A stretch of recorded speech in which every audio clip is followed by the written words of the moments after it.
تو اللہ تعالیٰ نے عورت کو عزت دی، مقام دیا، ہر رشتے میں، ہر روپ میں اس کو ایک عالی شان مقام دیا کہ یہ کھلونا نہیں ہے، یہ تمہاری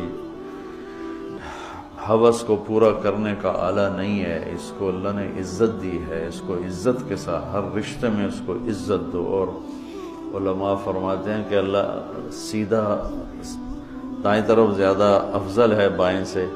لیکن اللہ تعالیٰ نے اماں حوا کو بائیں طرف سے پیدا کیا، آدم علیہ السلام کی بائیں پسلی سے نکالا، تو وہ بائیں طرف دل ہوتا ہے، سیدھی طرف دل نہیں ہوتا، دل الٹی طرف ہوتا ہے۔ تو اس میں ایک پیغام دیا کہ عورت کسی بھی رشتے میں ہو اس کی جگہ دل کے قریب ہونی چاہیے۔